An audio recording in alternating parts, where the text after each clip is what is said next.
Almost everyone that I've interviewed on my channel have reached out to me through their publicist or from them emailing me or DMing me on Instagram.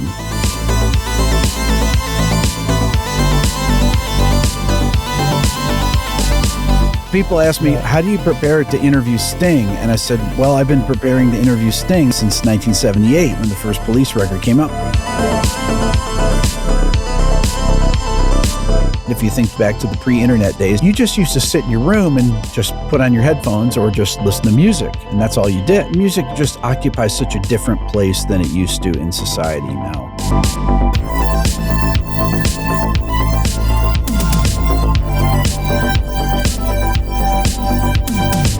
Anyone can record anything now. It's so easy to do it nowadays, so there's just so much music to go through. It's almost impossible.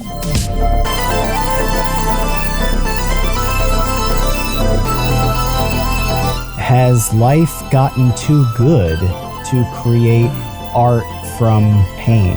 We're just going to throw you the easy ones, Rick.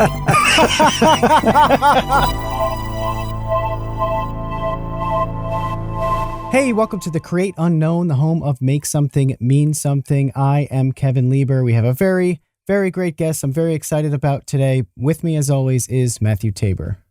Yeah, tonight's guest has been requested for many, many months by many, many people. But we have a few on the way as well, who we're checking them off the TCU bucket list, aren't we? Yeah. Our bucket list is going really well. So next week actually would be a guest list episode in which Matt and I argue over Top Gun. So if you have like strong feelings one way or another about Top Gun, choose your side now. The following week, we will be joined by Aaron and Matt from Blame Society Films, a couple of guys who I have known for a very long time, pre-Vsauce days, actually. And we may get into a little bit of me kind of sort of stalker-y-ish behavior with me and them trying to work with those guys back in the day. I may have like followed them to New York City at one point. And yeah, you were weird about that, weren't you? Yeah. Creep. A little. Oh yeah, that's me. I am a creep. And then the next week after that, we have Tear Zoo, which will be really exciting to talk about some OP animals. But let's get to tonight's guest. Yeah, well, our guest tonight recently celebrated his 60th birthday, and in that time, he's outlasted Eastman Kodak to move into 5th place in the Rochester, New York Power Rankings. That's behind Frederick Douglass, Susan B. Anthony, Jenny Cream Ale, and the culinary delight known as the Garbage Plate. Rick Beato is himself a chef of sorts, treating songs as expertly prepared dishes that he has the unique ability to reverse engineer, breaking each one down into its most elemental ingredients. Nearly 3 million people follow along on YouTube as Rick interviews artists, dissects the greatest guitar solos of all time, demystifies music theory, and especially as he details what makes a song great. He's up to about 112 of those episodes. He's the second alumnus of Ithaca College to come on the Create Unknown, and he tacked on a degree in jazz from the New England Conservatory of Music. He's been a visiting lecturer at the University of Alabama and Berklee College of Music. But Rick's expertise is not academic, it's decidedly practical. He's written a Billboard chart topper. He's produced countless songs from his Black Dog Sound Studios in Stone Mountain, Georgia. The Rick Beato signature Gibson Les Paul Special guitar is in production and should be released later this year with all proceeds going to charity. Rick's videos expose the real secret to content creation, though. Be a storyteller, be a bit of a teacher, and be interesting.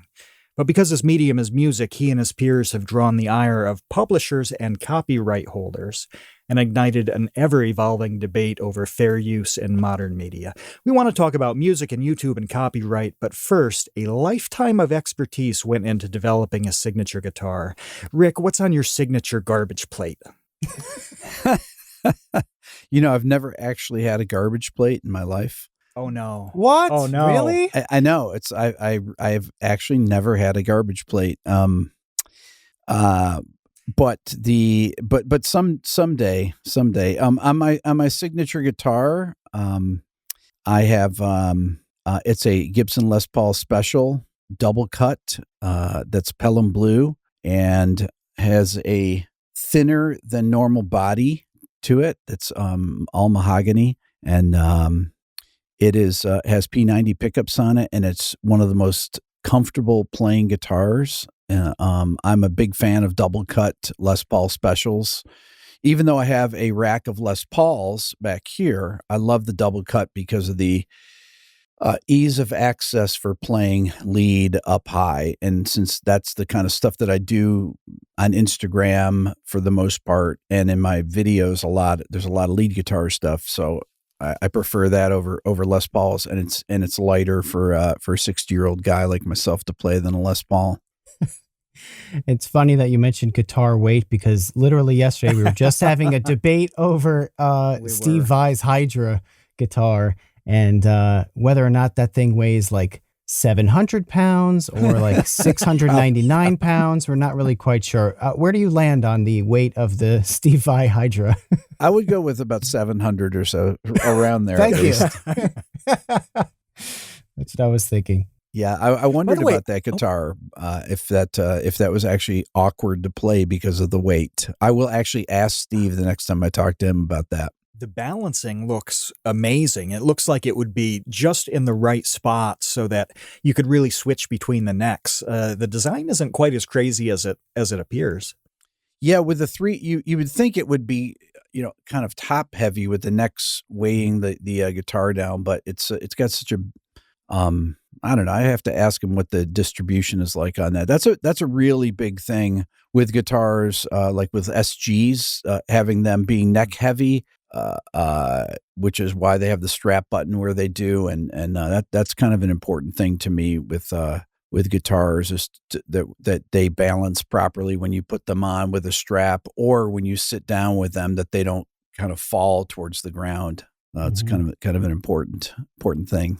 Yeah, I do like how casually, though, you just mentioned, I'll ask Steve Vai the next time I talk to him. Like that's a bit unusual, I must say. So well, I have to, I know. I mean, it's just reality. It is your reality, and I mean, it's part of what makes your channel so fascinating, and why I've loved watching it for years now. What has been the progression of having access to these types of musicians? Was that something that happened before the channel, or has that really largely come as a result of the success of the channel? Well, some of the people I knew before the channel, Marty Friedman from Megadeth was a friend of mine before I started my channel. I mean, my channel's almost 6 years old now. And I met Marty back in 1999. Vinny Colaiuta I had on my channel, is a wonderful drummer, played with Frank Zappa, has played with everybody. I knew Vinny. I played with Vinny back in the 80s. But a lot of the people like Steve Vai I met through my channel. I was probably 2 months into my channel, or 3 months into my channel, and Dweezil Zappa wrote to me. I saw him in a comment, and I thought to myself, that can't be real Dweezil Zappa. And it was, and he emailed me the next day, and we talked on the phone. And then I actually talked to Steve Vai the next day after that, just out of the blue. He had written to me, and we video chatted, and he was my first guest on my channel. And this was probably 4 months into my channel when I had maybe 10,000 subscribers. It was very cool of him to do that. So crazy. Pretty much everyone else I've met through my channel. Yeah, but I mean, Matt, weren't you just having a conversation yesterday about how I think that you were saying that a lot of people would be surprised at how accessible a lot of people are. Yeah.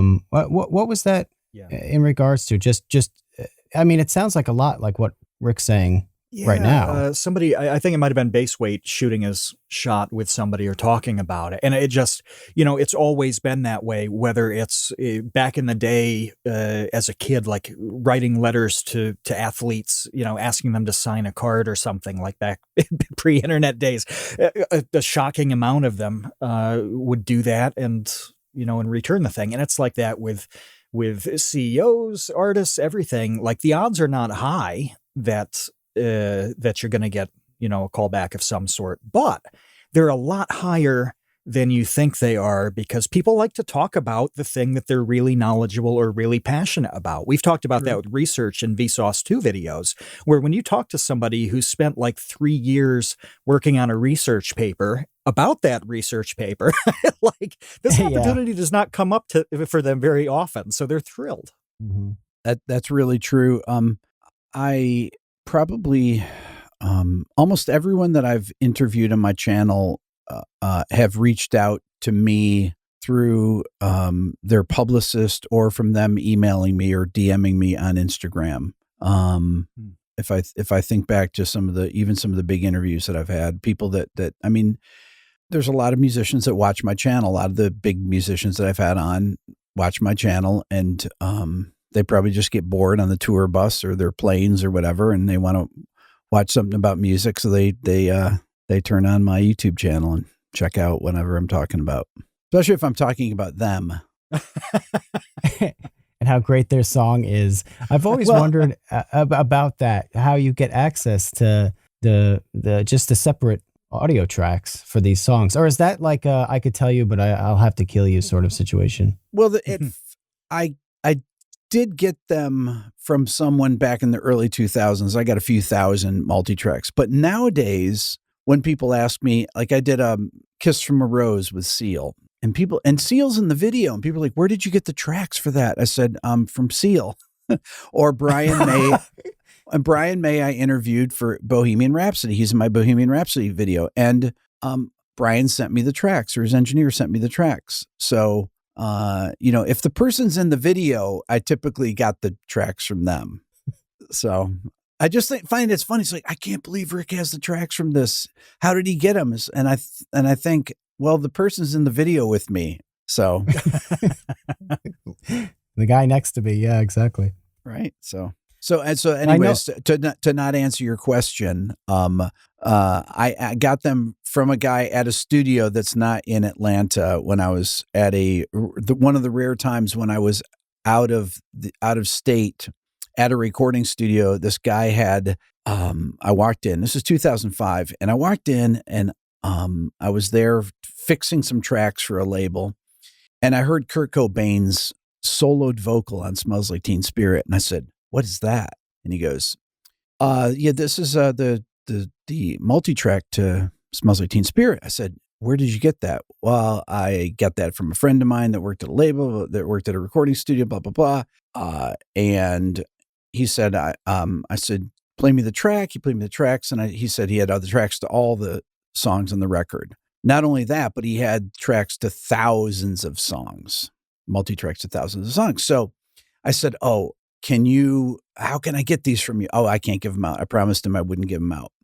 So I thought about it, and I said, okay, I have a drum and snare sample from a famous mixer. I won't say who it is.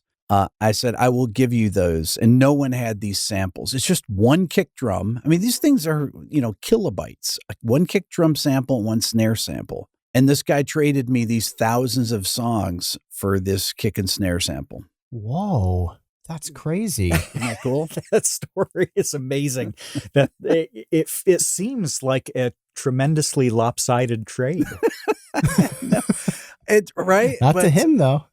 But and then they just stayed on a hard drive for years and years and years. And then one day I was on my second channel. This is back in 2018. I have a second channel, Rick Beato, too, that I'd never told anybody about for years until last year sometime. And I would use it to test stuff out. So I had a group of people that I told on one episode early in my channel, and I got followers. I probably had about 10,000 followers on that channel. And I would go on at 10 o'clock at night and I would try out new stuff. So one night I said, I'm going to play some multi-tracks. And they said, and I played All the Small Things by Blink-182. Played the multi-tracks and I talked about the song. And my buddy Rhett Shull, who has a YouTube channel, who was my intern who got me to start my YouTube channel, he was listening. He said, we had lunch next day. He said, that thing where you were playing the tracks and talking about it, that was amazing. You should do a series like that. And I said, yeah, I'll call it What Makes This Song Great. And so I went back after lunch and made my first episode, which was that Blink-182 was the first episode of that. And that's how it started. Oh my gosh. So, yeah. Isn't that incredible? What a simple origin story for something that is now in, triple digits as far as episodes. And I have watched so many of them because there is something so compelling and almost like entrancing. It's like hearing a song that you've heard a 1,000 times fresh. in a way. I mean, through your voice and through your thoughts on it, but also through the music and getting to here's what that bass line sounds like by itself. It's like amazing. I never would have ever been able to hear that before. Yeah, it's I think that even for people that are professional musicians, it's fascinating to hear the broken down tracks of songs you've heard a million times. And then for people that are not musicians, it's, to demystifying how songs, I don't know if it's demystifying, because I think it's still mystical when they hear the things separated. When you hear Kurt Cobain's voice singing a denial at the end and the intensity that he sings that with, hearing it with the band or by itself has this visceral feeling that you get that it's really hard to describe. And I just feel that way anytime I solo any of the tracks. You just get that sense of the power of these songs. Mm-hmm. Do you remember your first summer job? I entered the workforce at 3 years old, holding the canary cage in coal mines. Things have gotten a lot better since. And it feels like everybody is upgrading their jobs, whether they're moving up the ladder at their current company or switching careers entirely. Every week, someone in the Discord is talking about improving their situation. And LinkedIn is a hub for it. It's got over 810 million people now. That's more than 100 million new people since we first partnered with them. You can create your first job free in just a few minutes. Make a few screening questions, add the purple hiring frame to your profile to show people that you're on the lookout, and start interviewing. LinkedIn Jobs helps you find the candidates you want to talk to and faster. Every week, nearly 40 million job seekers visit LinkedIn. It's where the talent is. Post your job for free at linkedin.com/create. That's linkedin.com/create to post your job for free. If you don't start hiring now, it's going to drag through the whole year and you're going to miss out. Get the ball rolling, grab the talent. linkedin.com/create. Yeah, I had watched Butch Vig did a video talking about In Bloom, and during that video, he talked about Dave Grohl's backup vocals on the chorus. Yeah. And I had listened to that song a trillion times, and just it never clicked in my head that was Dave Grohl. I always thought it was Kurt, doing his own harmony, but it wasn't. It was Dave. And when he points it out, then you hear it, and now you can't unhear it. It's like kind of one of those things I can't unsee. And I felt a little idiotic almost, like, how did I not recognize that? But it does add a richness now to my ability to listen to that song, now knowing that that's Dave Grohl doing that higher like harmony part during the chorus. So it is really kind of adding value in a lot of ways to these songs that are already popular. Obviously, they're some of the most popular rock songs of all time, but it's amazing how much wealth and how much you can get out of them. Like, I loved your video talking about the Alice in Chains songs. Like, here are what's the best Alice in Chains song? And you go through, here's this intro, like the beginning to Wood, that's great. And then, you go through it, and people should really watch that video, especially Alice in Chains fans, because it's such a journey. And then you end up, well, I won't spoil it. I won't, unless you want to, what ended up being, in your estimation, the best Alice in Chains song. I think I changed my mind about 3 times during the video because it was a live stream, Kevin. So okay. I went back and forth, and I think I ended up where I started, but I kept changing my mind. That's hard what I to wanted decide to ask, on how what's much the best prep goes into that? If that's like off the cuff, or is it like I spent, a week thinking about this? Oh, I spent since, the early 90s thinking about that. Right. Yeah. Right. So people ask me, Right. How do you prepare to interview Sting? And I said, well, I've been preparing to interview Sting. I've been, since 1978 when the first Police record came out. I'm joking, obviously. I didn't think I was ever going to interview Sting, but I'd never have to prepare. I don't ever prepare for, I don't really need to prepare for the interviews because I've thought about if I ever met them, what would I ask them? And it's just so great to be able to do that. And then the thing about talking about my favorite songs, I love sitting around with my friends, as do you guys, I'm sure, and going through and talking about what your favorite Alice in Chains song is, or whatever it is. And I have a massive. People accuse me of talking about grunge too much because even though I'm 60 years old, well, I'm pretty much the age of the guys that were all the well, Kurt was born in 67, but Chris Cornell, I think, was born around 63, and Eddie Vedder 64, I believe, and so we're contemporaries. But I was in my 30s when grunge really, or I was about around 30 when grunge really blew up. But I connected with that music because it was reminiscent of the music of my youth in the 70s, early 70s, late 60s. But it had a completely different dark spin on it that you could only get from Seattle and heroin, probably. I'm sorry to say, but there's an intensity and an emotional quality to that music that I don't think will ever be. There will never be music like that again. I mean, but you can say that about a lot of different kind of music. There's never going to be Bach again either. So, but I love grunge. Yeah, me too. I was 8 years old when I got Nirvana Nevermind on cassette. And this is just a funny brief story about grunge. So I got Nirvana Nevermind on cassette, brought it over to my friend's house. His older brother, who was like the cool older brother, made fun of me for it. He was like, "Why do you have that? That band sucks." Like 3 years later, he's like the biggest Nirvana fan. And I'm like, "All right, guy, you made fun of me. You made fun of me for liking Nirvana. And now you have, Kurt Cobain posters all over your walls and everything." I was there first. Well, yeah.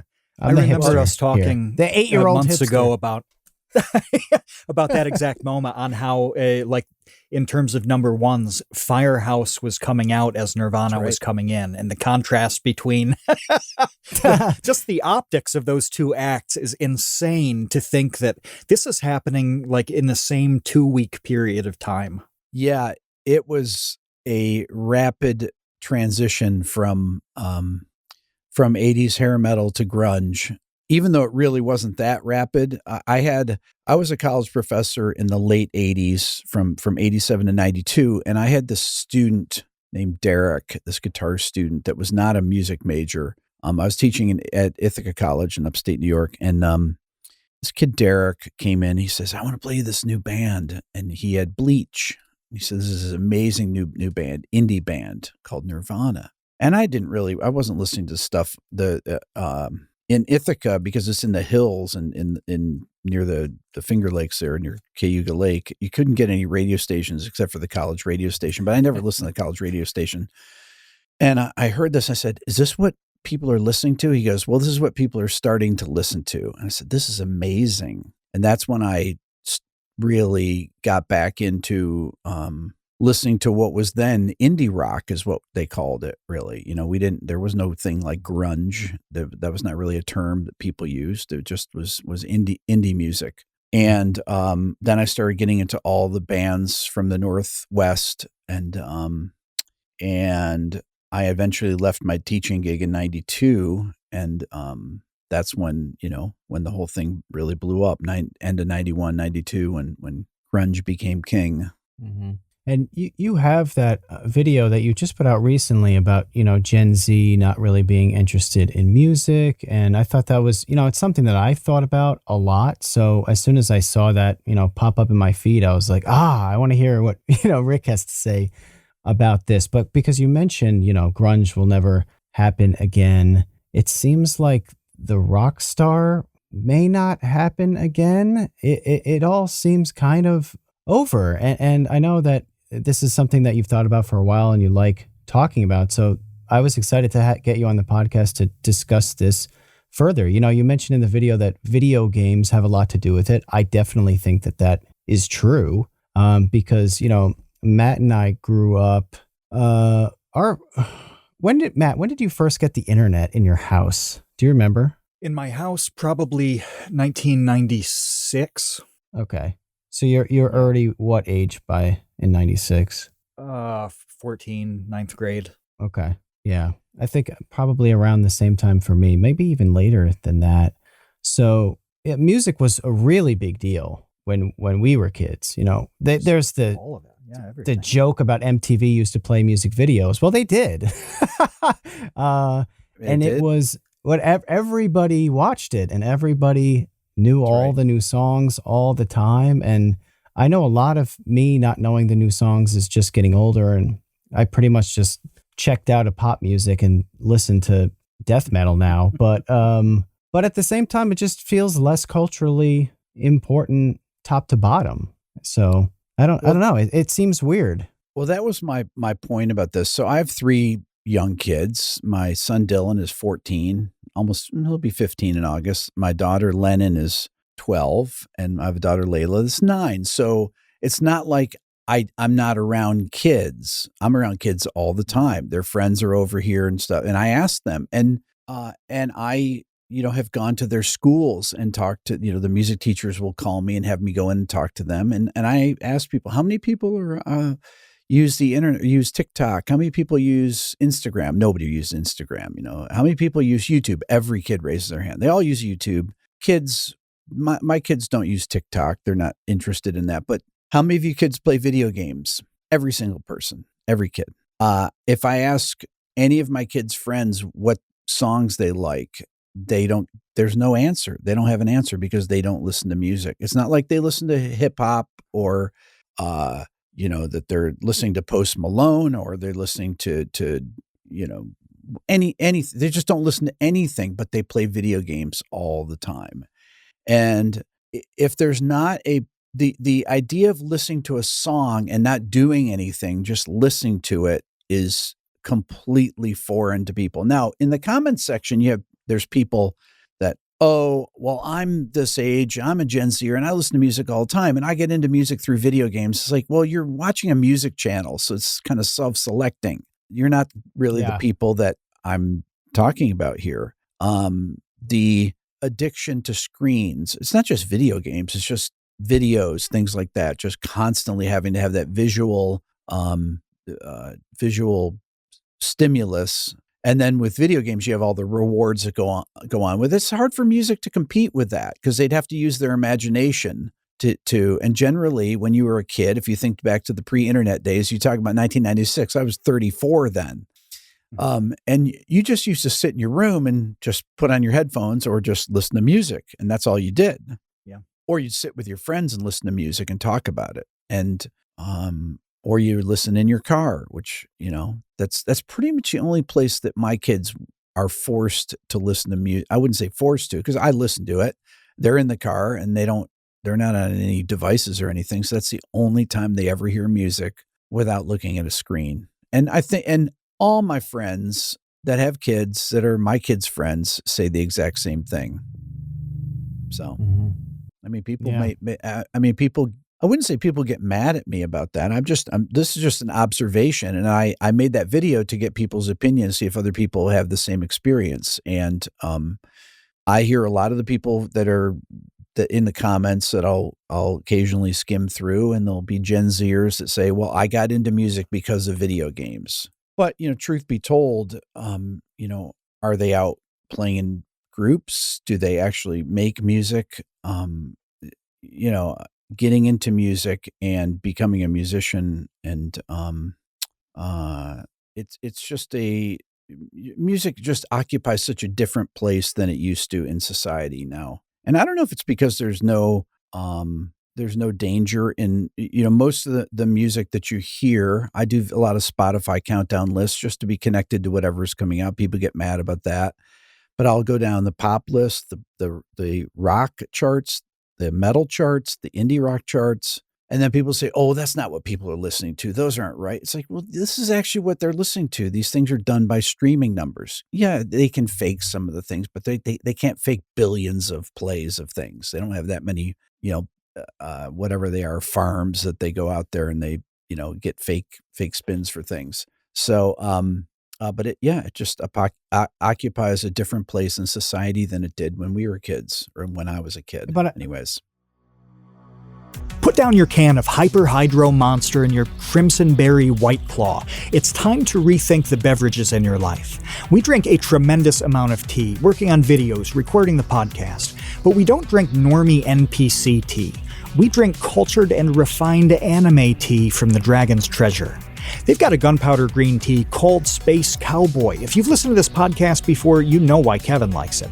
And I used to chew gunpowder green tea leaves when I played baseball in the 90s. I love the stuff.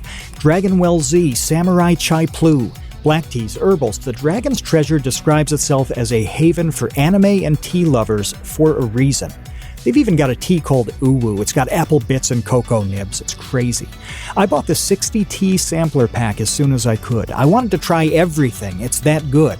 And when you order from the Dragon's Treasure using the code CREATE, you'll get 10% off your order. That's 10% off using the code CREATE at thedragonstreasure.com. The link's in the description. Look, find me another place that sells Russian caravan tea with a name like, "And then everything changed when the Fire Nation attacked." You can't. TheDragon'sTreasure.com, 10% off when you enter the code CREATE at checkout. The link's in the description below. Get brewing, Space Cowboys. I want to probe a little bit onto something that you started to say and just kind of expand upon it more. It seemed like you were going to go into a direction about music not having any danger. Do you think that has a lot to do with it? Like kids don't find anything rebellious about music? I mean, because that would, to me, as a kid, grunge was all about that. It was all like a rejection of everything that came before it, and it felt rebellious and it felt fresh. And what happened to that is well, that's weird. All That's the grunge not around musicians, all the singers wrote their own lyrics. First of all, the bands wrote their own songs. Starting around 2000, when the music business started to plummet with sales after Napster in '99, then they started bringing in people like me that were professional producers, that were rock musicians, and I would work with bands, and the labels wouldn't sign people that could write their own songs. They would hire producers that were older people or songwriters to co-write with people in the band that would play their instruments for them if they couldn't play. And they would just basically find singers and sign them. It's a sad state of affairs. And they would write songs about nothing because they had no experiences, that there was no danger. When I was growing up, when I was 5 years old, every 5-year-old, 8-year-old, whatever, you walked around town by yourself. You just didn't think about it. People were, I think like, how could Mick Jagger write the lyrics he wrote in his 20s, or the Beatles, or whatever? It's like, well, because they went unsupervised like people did. All the guys in grunge growing up, they just hung out with their friends. They came home for dinner, if they even did that. Their parents were divorced. They had, many 50% of the people at that time, half my friends' parents were divorced, and you just had it was a different world. I used to get on the bus and ride it into the city of Rochester. I'd get a quarter and get on the city bus. My parents never knew. I never even said anything. I would just ride it in the city. I walk around the city of Rochester and ride the bus home later. I figured out how to do that when I was 10 years old. The idea of one of my kids doing that is that would be a call to Child Protective Services if somebody found out. So I said, I was driving with my son Dylan to get his haircut. This is about a month ago or so, and we were driving in this area of town, and it's about 20 miles from here. One of my friends cuts my hair, cuts Dylan's hair, and I said, Dylan, if I dropped you off right here without a phone, how would you get home? And Dylan's a smart kid. But I thought, that would be a great video. Just take it, follow them with a camera and say, how do you get home? What do you do? Can you ask a person? Would any person ever help you? I hitchhiked when I was a kid. That was common. I never thought about it. No one said, don't hitchhike. It's dangerous. Nobody ever talked about anything like that. And these are experiences that people regularly had growing up, going out on your own, trick-or-treating, that you never had parents that went with you trick-or-treating or anything or whatever. Your life was built around hanging out with your friends and doing stuff with them in groups or by yourself without any supervision. And that's why you could write lyrics like, a denial, a mosquito, my libido, a denial, or Lane Staley, the incredibly dark lyrics that he wrote, or Chris Cornell, it's no wonder this feeling of alienation, and obviously these guys were really special kids that were artistic, that probably got picked on a lot because of that. And, it created these artists that, and people just don't have those experience. Kids don't have those experience these days. They're sitting in front of screens and they get on Discord and they play video games with their friends and they talk in a group and they're like, it's like, and I just think it's like, it's such a foreign thing to me, Yeah. What do you guys think? A few episodes ago, this is what I first thought. A few episodes ago, I don't remember who we were talking to, maybe Jared from Wisecrack. We were talking about storytelling because I had read a thing where someone was essentially saying that our stories are getting worse because our storytellers have have a very shallow background in the arts. Basically, they have like a very, very, very shallow pool from which they're drawing upon to tell their stories. They no longer understand the classics. They don't understand, the Iliad and the Aeneid or, whatever, Shakespeare, whatever. They don't know. Sure. Nobody knows anything is what I say. Nobody knows. Nobody has read anything. Nobody knows listen to anything anymore. And so, all they've seen is Star Wars. So then they write, another thing that's just a derivative of Star Wars.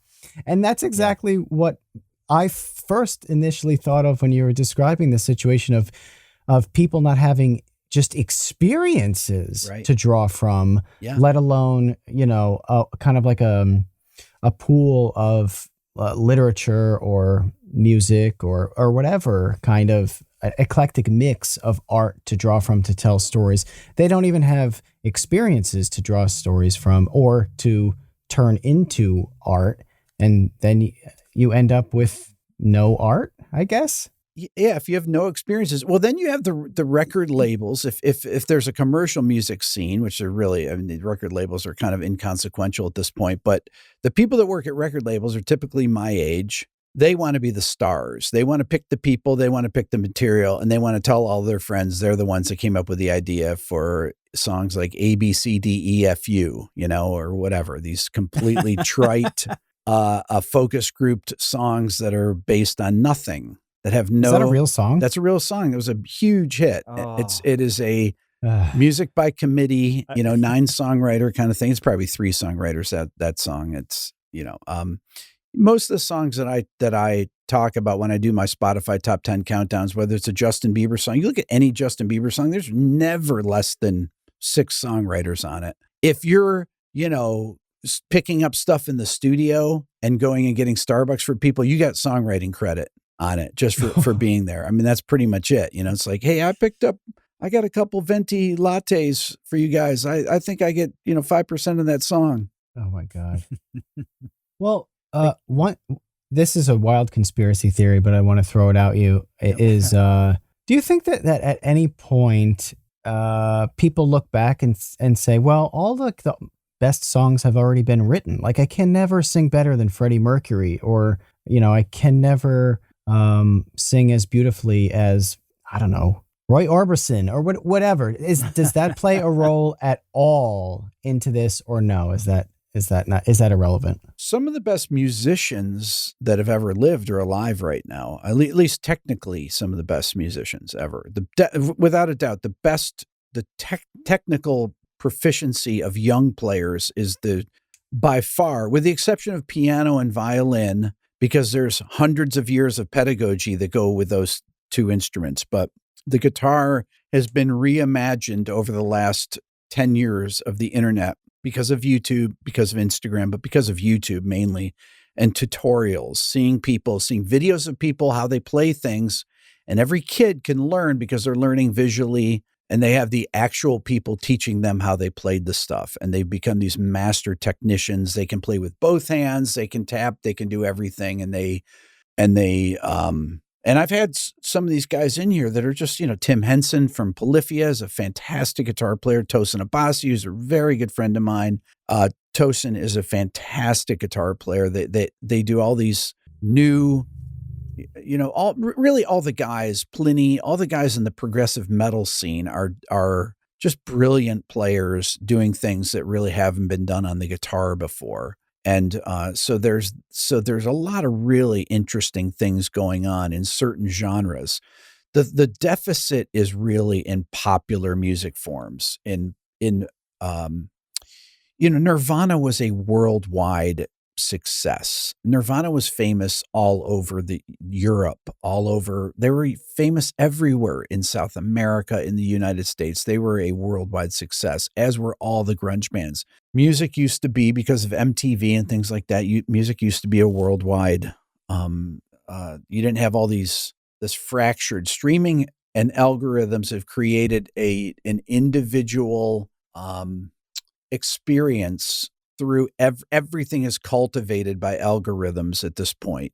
Everyone's YouTube thing. I had a friend I had a 60th birthday party here a couple weeks ago, and I had a friend of mine that we've been friends since the day I moved here. I met him 28 years, something like that, 1994.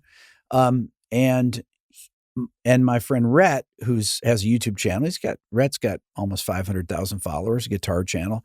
And my friend T. Scott had never heard of his channel, yet he knew many other guitar channels. And he's like, how could I never have seen your channel? He just never got recommended it. So then he wrote to me a couple of days later. He said, I went down my recommendation videos, and about 10 videos down was one of Rhett's videos. And then once he clicked on that, watch me, he's like, oh, this is great. And then he started getting Rhett's videos then he was in that sphere. But it's amazing how, you're a YouTuber, you know what this is like, that you think, well, how could these people not know of, No, I have conversations with the literal people who program that. And it's something that they work on all the time. That's like, there are fleets of human beings trying to, figure out how to get people exactly what they want. But you're right. The downside to that is that there's no shared experience. That's right. And everyone is just siloed, to their own little tastes, and that's cool. But it leaves a huge gap in a shared experience where everyone it seems like the only opportunities for that now are these big blockbuster movies where everyone talks about whatever the new Marvel thing is. But even then, that's gotten played out at this point. Yeah. And those are the only videos that people make. And no single stars, it seems like, can really break out ever. These big film studios don't want to take a chance on one person. One person can't carry a series anymore. You have to have 10 big actors or 10 people. There is the days of the Tom Cruises and the Tom Hankses and people that could carry a franchise or carry a movie. For sure, Harrison Ford, those days are long gone, it seems like. And people just don't want it. There's too much risk to take take a chance on things like that. And there's too much risk. Labels think, there's too much risk to sign things that aren't already successful on TikTok. So if it's not successful, and if it's not proven itself, none of the people trust themselves to decide on, this is a great band. They deserve to be, I think that there's something to them. A guy named Gary Gersh signed Nirvana. Michael Goldstone signed the precursor to Pearl Jam, which was Andy Wood. Who am I thinking of? Before Nirvana. Not Green River. Temple of the Dog. No, not that was Melvins. No. The band that those guys were in before. Why am I blanking? The singer was Andy Wood. He died. Save us episode chat. Oh, I know what you're talking about. This is really bad. What? Oh my God. People are going to be mad at me. We'll Google it. Mother Love Bone? Yes. Mother Love Bone. How can I forget that? Mother Love Bone. So Michael Goldstone signed Mother Love Bone. Then the singer died. And then Pearl Jam came out of the ashes of that. But I believe they already had a record deal. And Michael Goldstone also signed Rage Against the Machine. There used to be people that were visionaries, A&R people that would go out and they would, be real A&R people and use their ears and say, I think there's something to this. Yeah, they would have some flops, but some of the, pretty much most of the huge acts in history are ones that weren't focus grouped. They were an A&R person that that had a feeling about somebody, that their music connected with them, and they signed them on a whim. They weren't on TikTok. They might have had a big local following, but for the most part, most things were done by somebody listening to a tape and saying, I believe in this. I'm going to risk my job on this. Mm-hmm. So we want to help you make something and mean something. And we say that phrase all the time because when you're making something and you know it means something, even if it's just to you, that's when you feel pretty good about what you're creating. The support for the Create Unknown in recent weeks has been incredible. Animators, artists, musicians, YouTubers, aspiring filmmakers, comedians, it is crazy how talented everybody in this community is. Consider joining the Create Unknown Patreon. Every dollar that comes through goes straight into the podcast and its community. That means more highlights videos. It means a big Minecraft project that's on the way. And eventually we'd like to manufacture custom piss bottles so you never have to leave your battle station. And being a patron unlocks participation in all of our live recordings. You've seen the roster of guests we've had. Having access to their minds is a unique opportunity. You can go to patreon.com/thecreateunknown or click the link that's in the description. Every little bit helps, and your support means absolutely everything to us. Patreon.com/thecreateunknown, links in the description. We appreciate you, Space Cowboys. If it's so manufactured now with the focus group kind of acts, wouldn't that suggest that there's this tremendous gap in the market for people to just go out and find outstanding talent that's being overlooked? There is, but there's so much music that it's almost impossible to find. I'd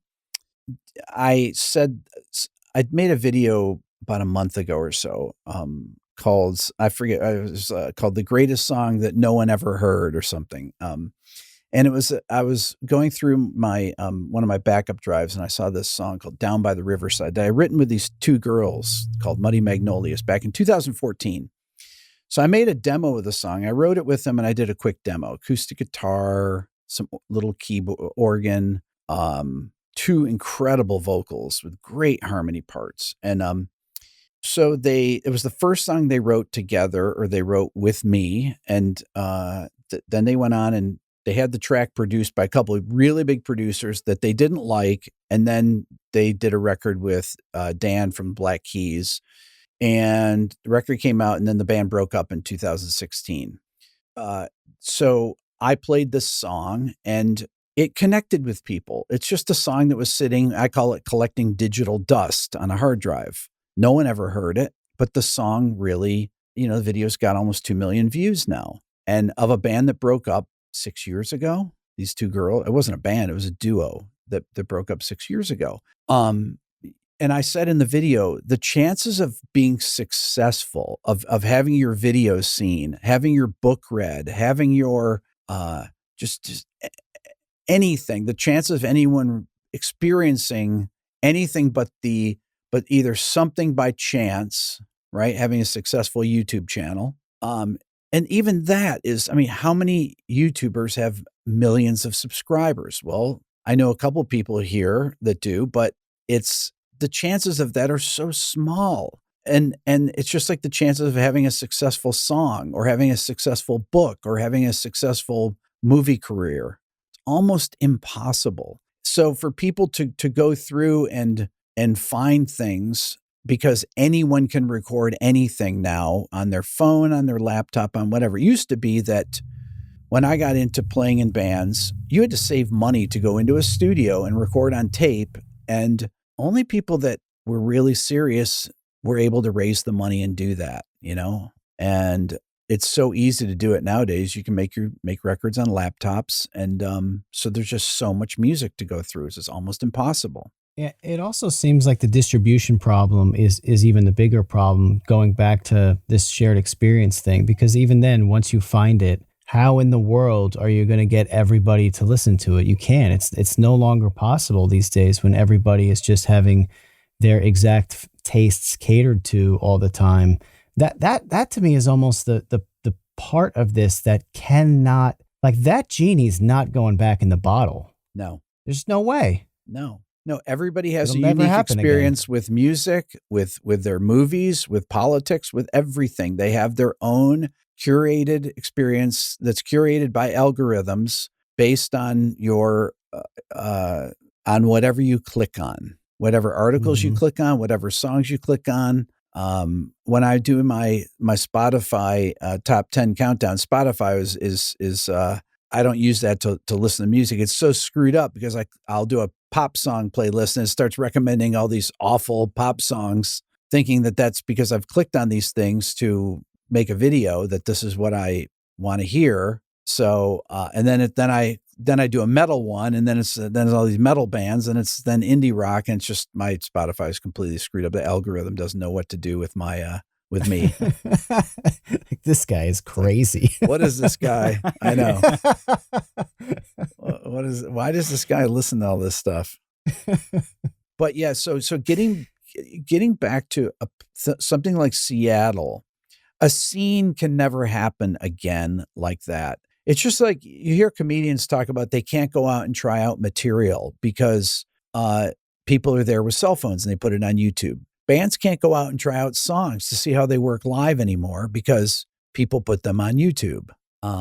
So the first time you play your song live, you don't know how it's going to go over until you've made the record and put it out. And you may think like, man, this song really doesn't work well live. So there's so many parts of this, yet there's these amazing things with social media. I wouldn't be talking to you if it wasn't for YouTube, you know? Right. So that's the good and the bad with it. Mm-hmm. Yeah. Or Steve Vai. But, you know, this whole idea of freedom, like all of this freedom, ironically creating problems, is something like Matt and I have talked about kind of a lot lately. And it almost seems as though, and you know, maybe this is a terrible idea, but maybe it is a good idea, that we need to start coming up with some guidelines for some of these things. Like I know that there are plenty of, I think Tool did this, where you couldn't have your cell phone out. And if you took your cell phone out during a show, like they would throw you out immediately. Like security was looking for that. I don't know like how serious that needs to be enforced, but maybe it should be. Maybe people holding up their phones to record the thing, even though, you know, on one hand, it's their right, it's their phone, they paid a ticket. But on the other hand, it's like, are you making this whole thing worse for everybody? You're making artists' jobs harder and worse, and therefore the art suffers. I don't know. It's an interesting thing to consider. Yeah. I did a show in New York City a month and a half ago or so at the Gramercy Theater. And it's like a 2-hour thing where I came out, talked to the audience, and I did a song breakdown. I did a breakdown of I'm the Walrus live. And I told people, I said, don't bother recording this and putting it on YouTube. It'll get taken down, which is true, which is one of the reasons I did it. I did a song. I mean, I didn't do it for that reason, but I did a song that I can't do on my channel. And I didn't see anybody recording during the whole show. I mean, there were a few people that were recording that were my friends that were recording the show. I didn't even record the show myself. It's really, you know, for jazz musicians, for comedians, for people, you know, that don't want to have, you know, want to improvise something or try material out to see how it works. It's virtually impossible now. You basically have to have a circle of friends that you play things for or try stuff out with. Mm-hmm. So you have this cycle where a song is probably not coming from a tremendous amount of life experience that you can't try out when you do write and play it. And when you try to put it out there, it doesn't go to anybody that an algorithm doesn't decide it should go to. That seems like a really grim pipeline. Seriously. It does. Seriously. It does. God, I'm depressed with this. Yeah. But I think that's a really important point. And when you were talking about asking kids about their experiences, just ask people things that's like, have you ever seen a lot of blood? Have you ever seen a serious injury? Have you seen somebody killed? Not die peacefully in a bed, but did you see somebody killed? Like the answers to these questions now compared to even 50 years ago the prevalence of just being exposed to something like that in life is completely and totally different.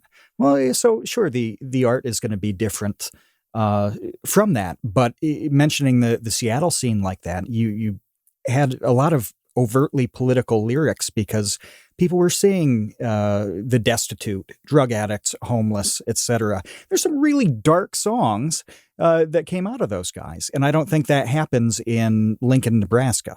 That is very true. Once again, they don't have any of these experiences. When I was 7, my mom's brother died. He was 37, died of cancer. Then the next year on Christmas Day, my dad's brother died. He was 48. He was fought Normandy invasion. And then the next year after that, 71, my dad's sister died of a cerebral hemorrhage, 41 years old, driving her car. And then my dad's mom died, 75. Then my mom's dad died. And then, these are all things I had before I was a teenager. You go into funerals, you're seeing dead people all the time, your relatives that you knew. And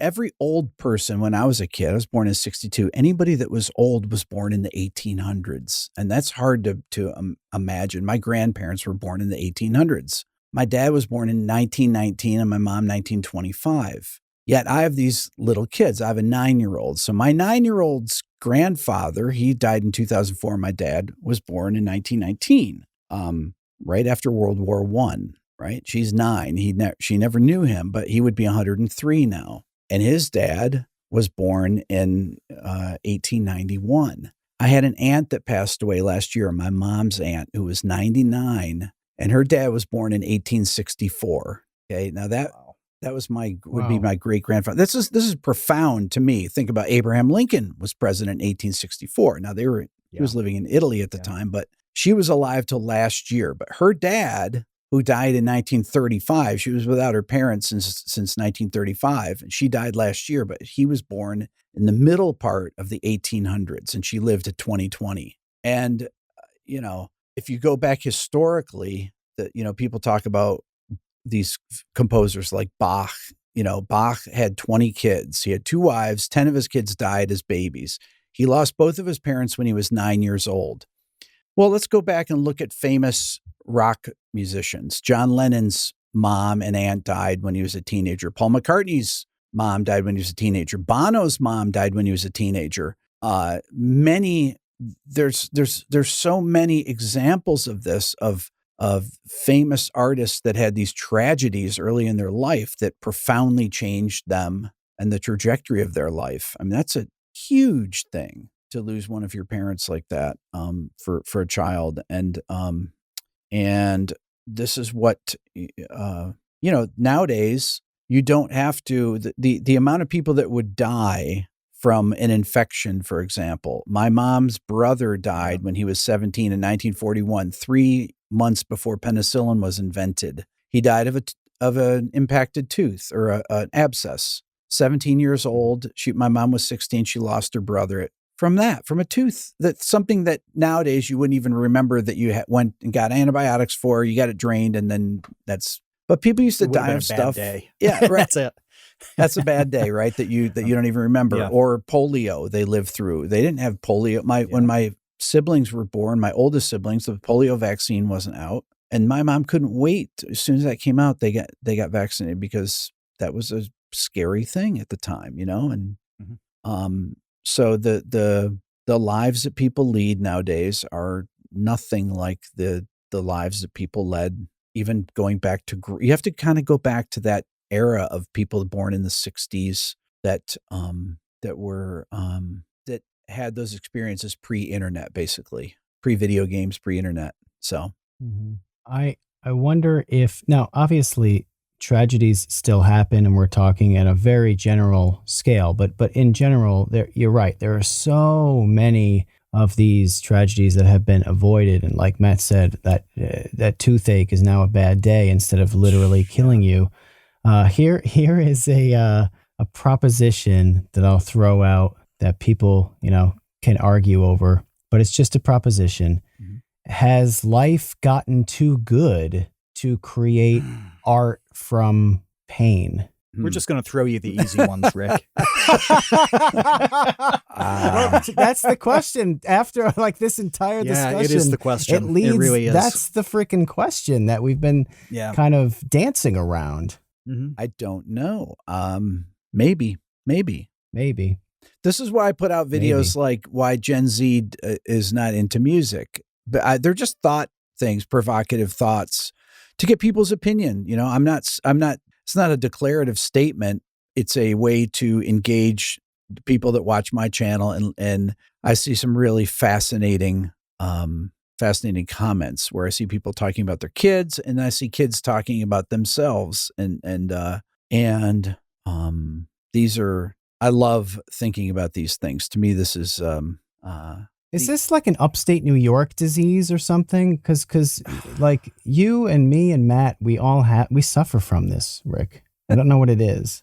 Something in the water up there. You know what? I honestly, it's funny that you say that because I tell people that I know so many people that could do from Rochester that could be successful on YouTube. They just have the personalities. There's something about upstate New York that people just seem like regular people. And everyone I talk to, I would think to myself, oh, they'd be a great YouTuber. I think about all my friends growing up. Oh, they'd be a great YouTuber.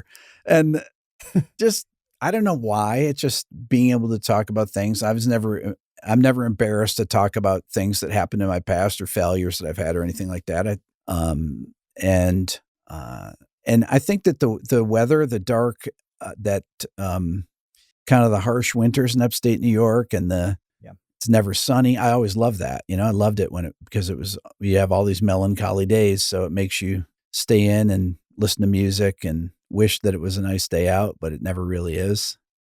It develops an element of hardiness that I think is really hard to replicate because it's also not too bad. It's not like you're at the North Pole and you're struggling to survive. You know, you don't go outside and have your eyeballs freeze.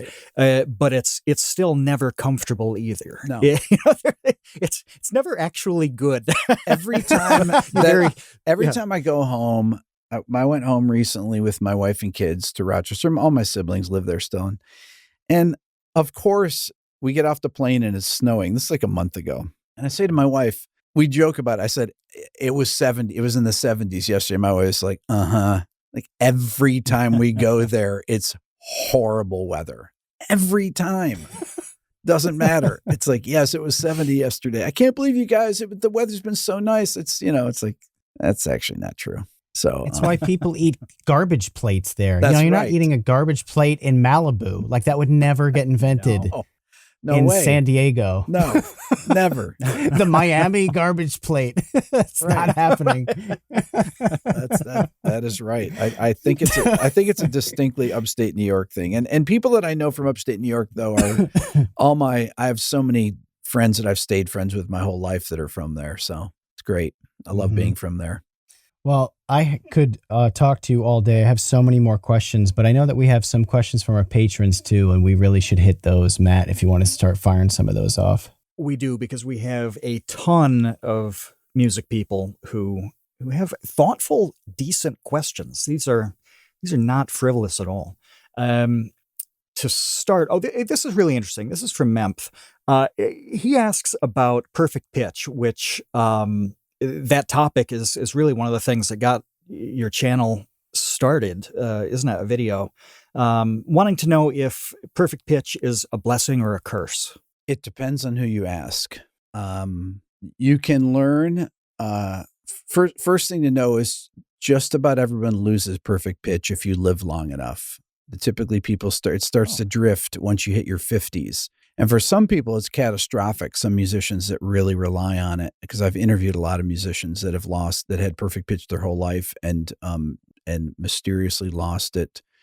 And it led to them quitting their instrument, essentially. I'm world famous musicians too. But you can learn things if you don't need an instrument to hear it, to learn something. It can really change the speed at which you learn things, and you could recognize anything you hear, what it is, and there's definite advantages to that. But Some people have perfect pitch that things that are out of tune, it really bothers. And I don't know what the percentage of it is. My son, Dylan, and he doesn't care about anything that's out of tune. To him, it's just in between two notes. I mean, honestly, he says he never even thinks about the pitches unless I ask him. Never even occurs to him what the pitch of something is. So it really depends on the person. I had 3 different assistants that had perfect pitch though.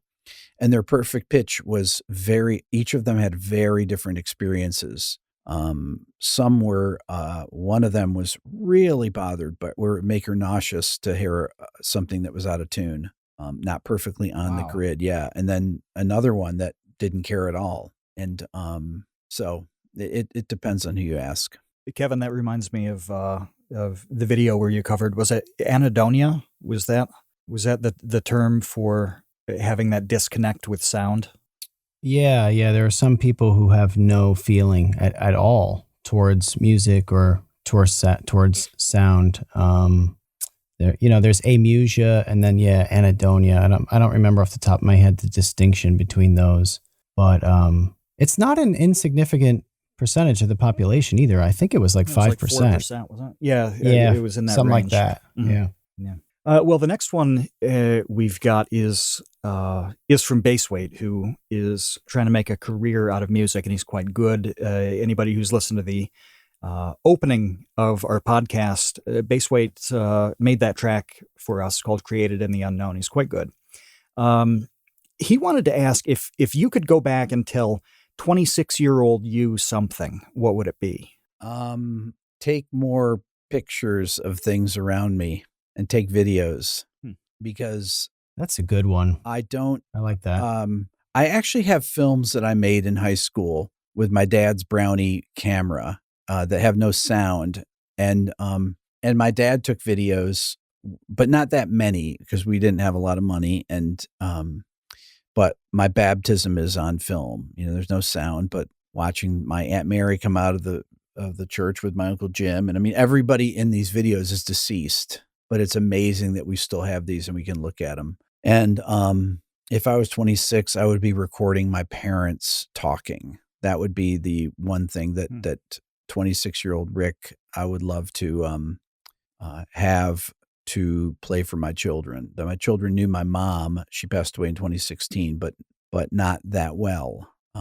So those are things that I would do. Just on a personal note would be to take more videos of people that are close to me and people that are all these relatives of mine that are deceased. I would love to have recordings of them. Yeah, that's a deep one. I feel the same way about audio recordings, that people fade for all sorts of reasons, whether it's a slow fade in terms of their brain, whether it's just plain something happening and they're gone, and you can't get that back. You can't fake it. You can't come up with a close substitute. It is a unique thing that is completely gone.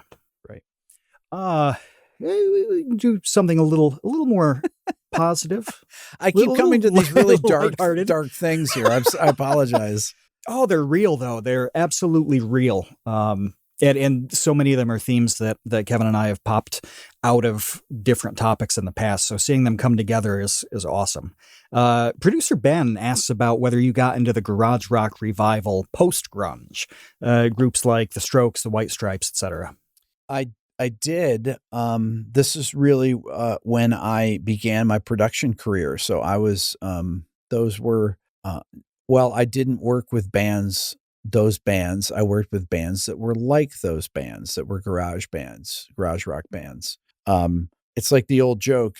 Yeah, I worked with bands like Nirvana. You work with Nirvana? No, I work with bands like Nirvana.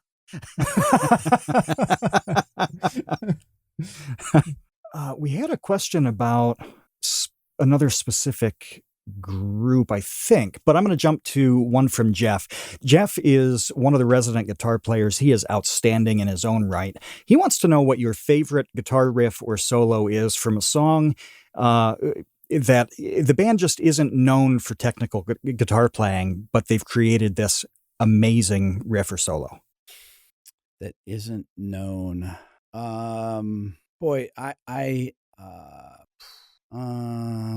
let's say the Rolling Stones. No.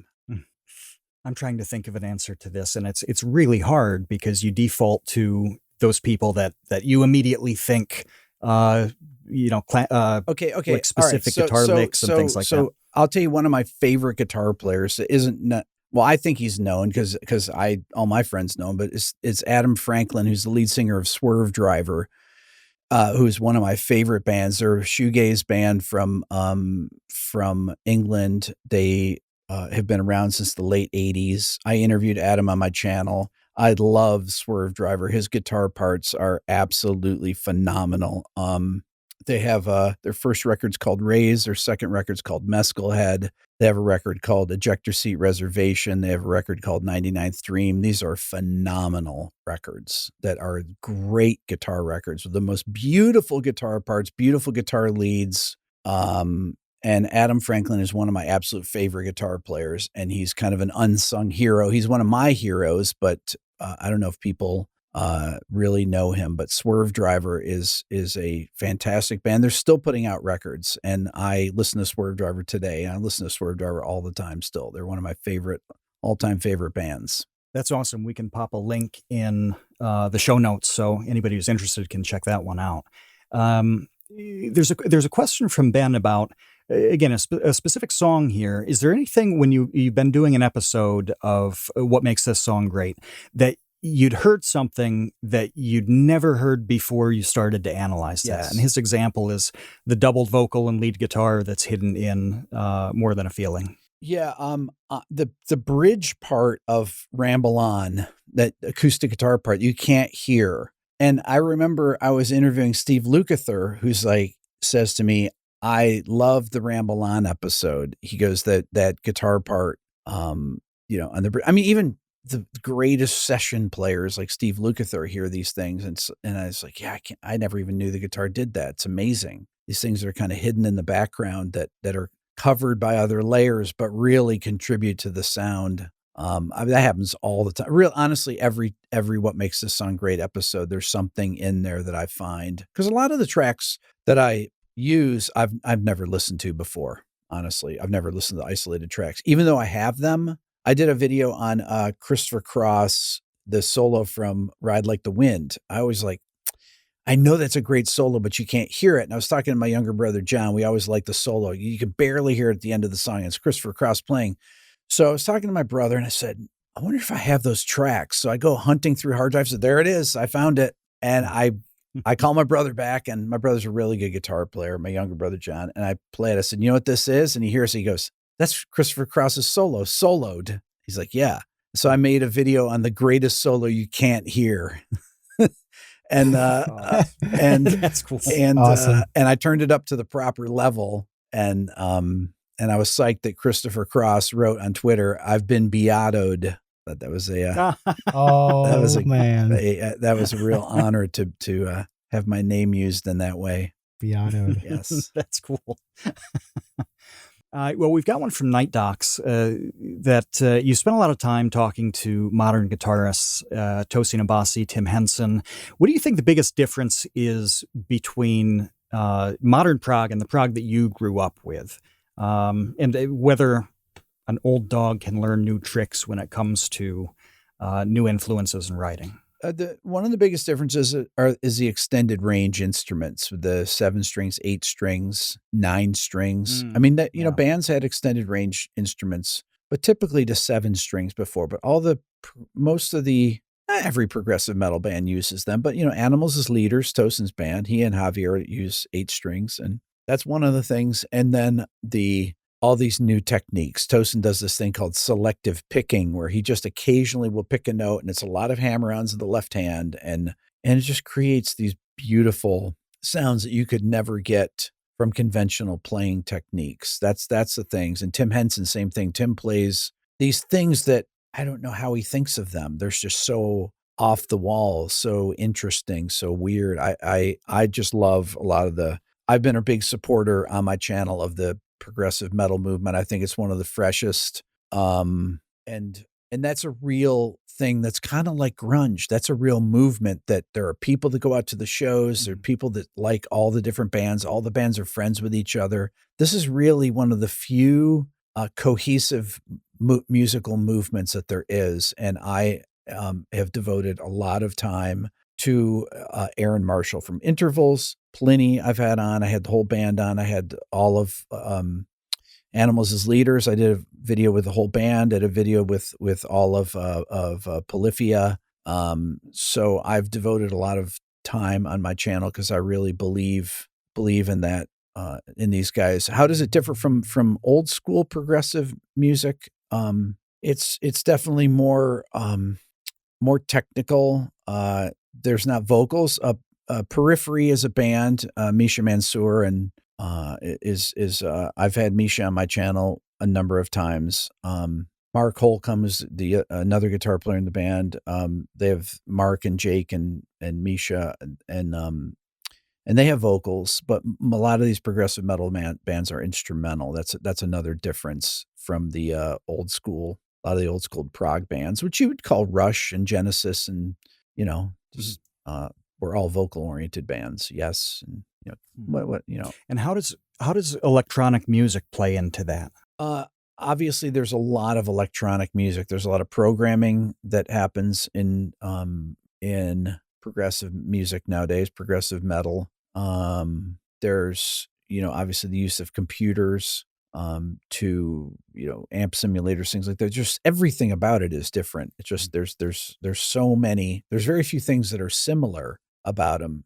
Some of the drumming is so technically crazy that you couldn't imagine people playing some of the things that these drummers like Matt from Animals as Leaders that he plays. Just really unbelievable double bass things. And I mean, you had bands like Meshuggah that have been doing this for 30 years, but you just some of the technical things that they can do and the sounds, and there's just that's a real hopeful thing with me, that I love that there's that scene is out there now. To me, it's a very healthy, creative scene. And I would do, that's something like I said, I devote a lot of time on my channel to talking about the bands and having them in anytime they're in town. And Kevin, that's where your interest kind of lies too at this point, right? Or is that a different strain? Yeah, I like technical death metal, Archspire, Beyond Creation, those bands. Those are both Canadian bands. I don't know what's going on up in Canada, but they're playing very fast and very heavy music. Dark, bad weather, darkness and strife. That's what it is. Yeah. Man, But yeah, it's a similar thing. Yeah, but Animals as Leaders, that they're amazing. I just tend to lean towards kind of like the heavier, but it's just like a dial. It's not like there's a huge gap between those bands. We got a couple questions, a few more, and then you're out of here. We got a couple specifics. One from Jeff, if you've listened to Steve Vai's new album and what you think of the Hydra that we were talking about earlier. Have I listened to the whole record? Yes. I haven't listened to it a lot now. The Hydra is a very, very weird and cool piece. But one of the things about my channel is that I typically don't have a lot of time for, because I put out 3 videos a week. I don't do a lot of recreational listening. I'm always doing listening to prepare to make videos. So it takes me a while to get to some of these records, even friends of mine's records that send me them or what, So other than so I haven't had a chance to spend a lot of time with it to comment on it. Another one was about Jack White's new record, because you'd mentioned in an old video that you knew him some time ago. Goober and the Peas. Have you listened to that one? I've not listened to Jack's new record, but I'd like to have Jack on my channel, and hopefully that's going to happen sometime soon. Actually, I had a discussion about that recently. That would be excellent. So, love Jack. Well, the last one is another one of those real softball questions from Base Weight. What do you think is next for music? Oh, that? Just that one. Yeah. Video game music. What is next for music?